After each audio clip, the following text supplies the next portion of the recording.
In any military operation, it is important first to know the lay of the land. When you know the distance to be traveled, then you can plan whether to proceed directly or by a circuitous route. When you know the difficulty or ease of travel, then you can determine the advantages of infantry or mounted troops. When you know the dimensions of the area, then you can assess how many troops you need, many or few. When you know the relative safety of the terrain, then you can discern whether to do battle or disperse.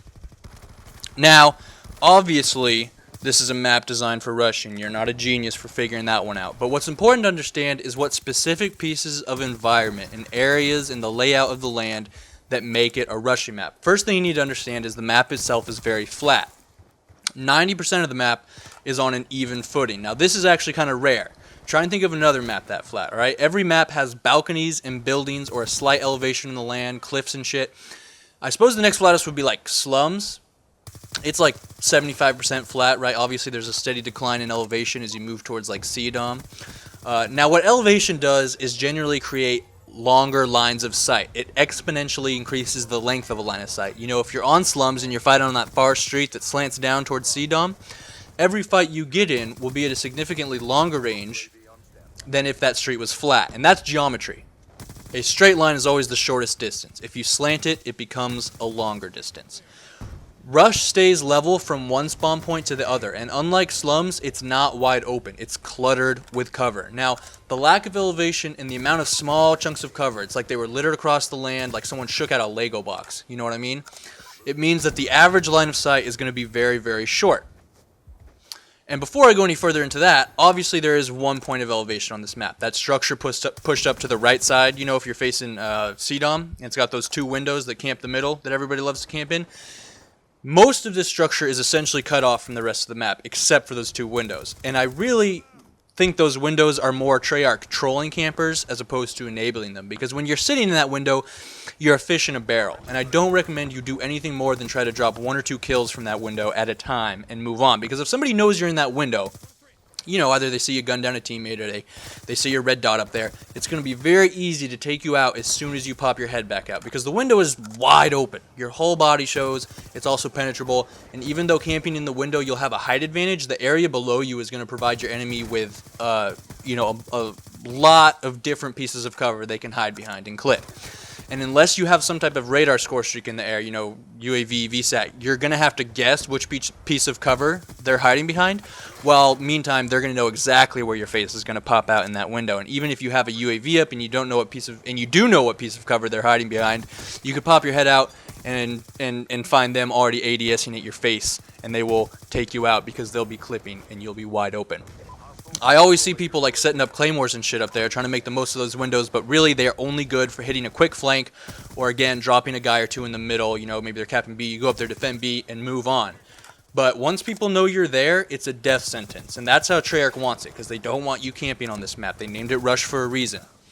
And generally, that's what elevated spots allow you to do, is, you know, sort of play defensively or hold down an area, and that's why there aren't any except for those two windows on this map, and those two windows themselves are actually quite nerfed for defensive play. Now, the main effect of the lack of elevation is that a lot of the time the map is going to turn into a maze. Alright, think of it this way.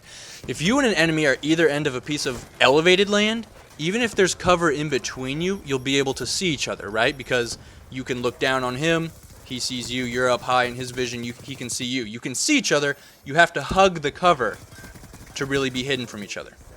You know, you have to be touching the cover in front of you to be hidden from the guy who's up above you, and vice versa. Now, if the land is flat, that guy could be 5 feet in front of you, and you would have no idea until he jumps out from cover and busts your ass wide open. So let's say you're fighting on like downhill, right? From one of those windows that looks towards the middle where B is, you know what I'm talking about. Someone's clipping a rock down at the bottom of the path. Now, if you get in a gunfight with that guy and he dives back behind cover, you know the only route he can take at that point is 5 feet to your left on the other side of the rock. Because of your elevation, you can see behind him. If he's not hugging the rock, if he wasn't hugging the rock, you could kill him. If he was backed up a little bit, you could kill him because you can see behind him. So he can't run backwards, he can't run to his left or he's dead because you have both those areas cut down in your line of sight. He only has one option. Now, the flip side is he knows your general direction as well, and you don't have many options to run or fight from either. That's just the nature of that gunfight, and that's the nature of most gunfights on most maps. On Rush, if the guy dives back behind cover, he could pop out a foot to the left where he just was. 5 feet to the left from where he just was, 10 feet from the left of where he just was, he could fall back 5 feet and come up on your right flank from 5, 10, 15 feet. Or, well, not 15 feet. The lines of sight don't get that long, but, you know, a foot, 5 feet, 10 feet. The enemy can be 5 feet in front of you and move from your left flank to your right flank in a matter of seconds at all times on this map, simply because there's dozens of these small bits of cover. It's like a really brutal fucking game of whack-a-mole. Now, to deal with this, there are two things you need to do. One, you need to spend as much time aimed down sights as possible, and two, you need to stay moving. Never, ever stay stationary, because the lines of sight are so small, it forces everyone to rush, as intended. Because if you want to kill someone, you have to go find them. There's a very small chance someone's going to simply walk into the small area that you can cover from a stationary position. This forces everyone to move, which means the circumstances of the battle are going to be constantly changing, evolving rapidly around you. One moment you're holding down the middle by yourself, 5 seconds later you're surrounded by multiple enemies. You gotta stay moving just to stay informed of what the current situation is on the map, who holds what area. Furthermore, if you stay still and someone knows where you're standing, it's going to be very easy for them to simply flank you. Because again, you know, they can just come up from any different number of routes and you have no idea which route they're going to take to get to you. So if you're using an assault rifle, make sure you put stock on it. But really you should be using the SMG, which essentially has stock built in. And when you know you're near the enemy, stay ADS'd at all times, scanning back and forth as you traverse the map. And I do think the SMG is the way to go on this map, because again, it has stock quick draw built in, basically. It'll be effective at even the longest line of sight on this map, which isn't that long, to be honest. And because it has stock quick draw already built in, you're free to use other neat attachments like, you know, the grenade launcher and the target finder. Yay! I don't think you should use a shotgun on this map. Obviously, at first glance, it seems like it would be good for such a thing, but the problem is, even though the lines of sight are going to be very short, and often within shotty range, the target itself might be very small, and often it will be, for two reasons. One, there's a lot of clipping on this map. Anything that is round can be clipped very effectively. If you go into that turf room, you know, the indoor paintball arena, all those big circular triangle things are designed specifically to be clipped. Clipping meaning there's a fucking sliver of leg and hand and face that you have to hit for the kill.